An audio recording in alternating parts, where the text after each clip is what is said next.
Nako, eto na.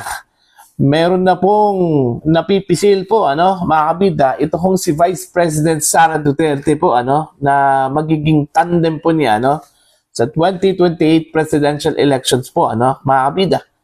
Ito po yung kanya hong ibinunyag sa isang panayam po sa kanya, sa Vox Populi, ng SMNI, mga kabida, last year pa raw, okay?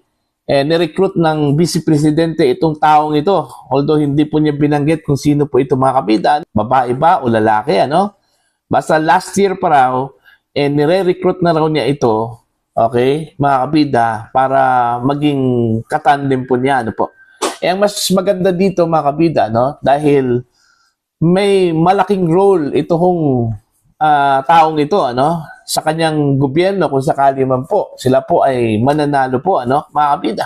Unlike sa mga previous administrations, walang malaking role itong Vice Presidente, Naturingan lang po ito bilang spare tire po, mga kabida, sa Presidente po ng Pilipinas. Pero dito sa bagong structure na inintroduce po ng Vice Presidente, mga kabida, napakalaking role ang ibibigay po niya, dito ho sa kanyang vice.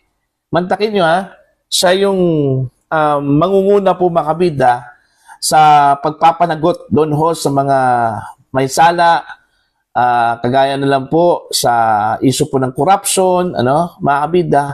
Sa madaling salita, ito po ang magiging, kumbaga, sentro po, sa hustisya po, mga kabida, sa kanyang gobyerno, Dahil itong si Vice President Sara Duterte, kung sakali man po siya ang mananalo po, mga kabida, magfo-focus na lang po ito, bilang presidente po ng Pilipinas.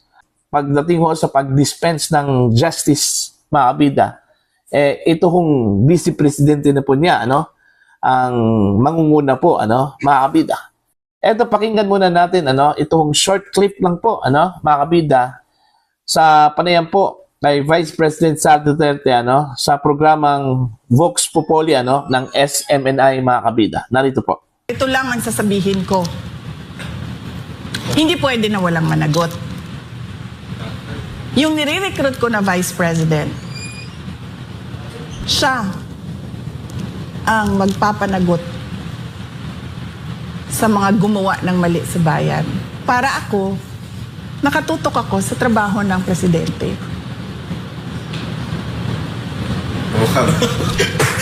Ayun.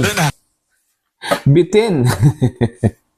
Bitin na bitin po, mga kabida. Kasi unang-una po, ayaw pong banggitin po, ni Vice President Sara Duterte kung sino-sino po itong kanyang nire-recruit.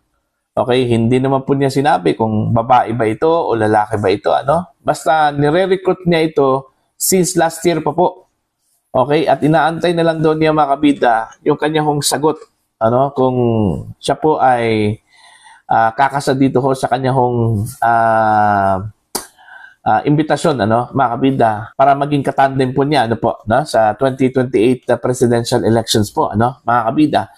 Tinitingnan ko yung mga comments, mga kabida, doon ho sa post po ng SMNI, mga kabida. Karamihan po doon, isang tao lang po ang kanilang tinutumbok po, mga kabida, doon ho sa sinabi po ni Vice President Sara Duterte, Okay? Yung pangalan po ni Senador Rodante Marcoleta po, mga kabida, Ewan ko kung si Marcoleta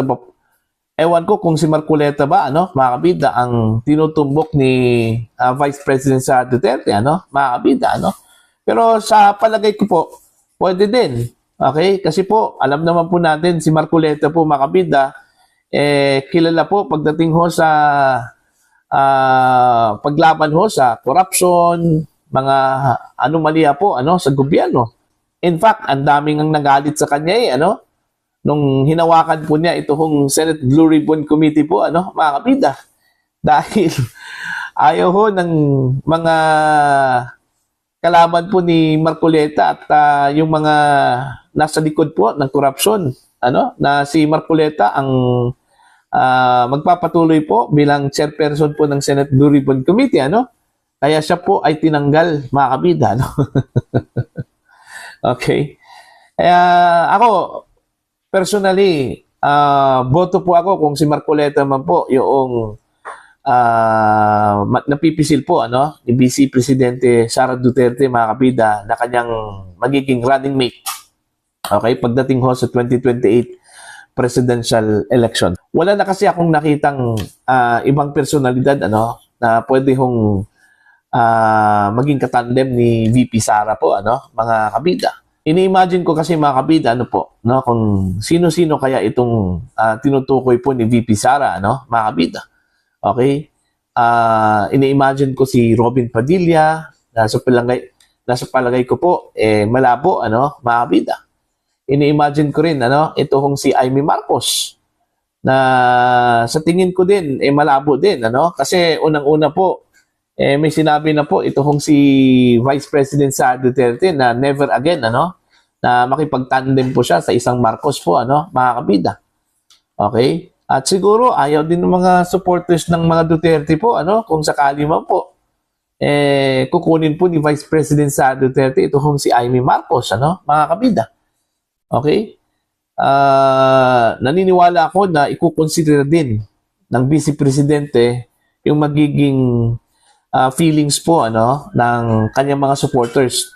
Although hindi po lahat ng mga DDS, mga kabida, taga-suporta po ng mga Duterte, ayaw po kay Amy, pero better kung hindi muna Marcos ang kanyang magiging katandem, kasi po fresh na fresh pa kasi, mga kabida, yung hindi ho magandang pangyayari po noong 2022 di ba?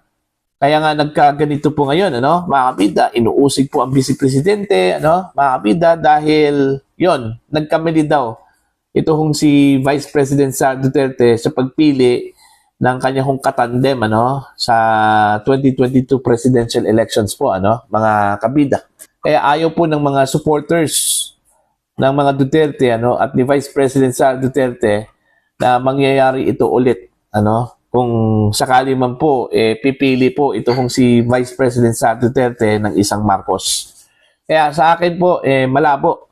Okay? Ang pinaka close para sa akin, doon ho sa tinutukoy po ni Vice President Sara Duterte, mga kabida, ito hong si Senator Rodante Marcoleta, And coincidentally po, nung nakarang araw po, bumisita po ito hong si Marcoleta sa Davao City, at in fact, ito hong si Mayor Bassett Duterte po ang naging host po sa kanya, mga kabida, sa Davao City.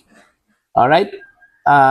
Nagkaroon daw sila ng meeting doon sa City Hall. I don't know kung ano po yung pinag-usapan po nila, mga kabida, kung ito ba ay related dito po sa sinabi po ni Vice President Sara Duterte po, mga kabida.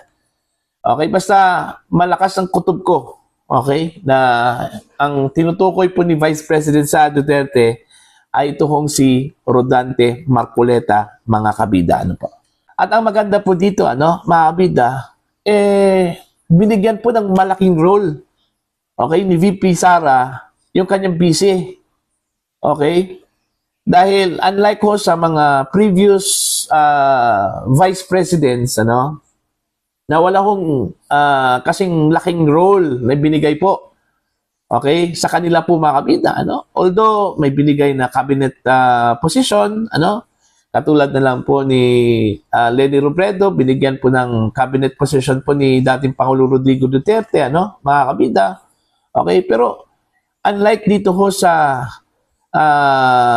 structure na inintroduce po ni Vice President Sara Duterte, na talagang siya yung mangunguna po sa pag-usig dito sa mga corrupt officials, sa mga may kasalanan po sa gobyerno, mga kabida. Diba?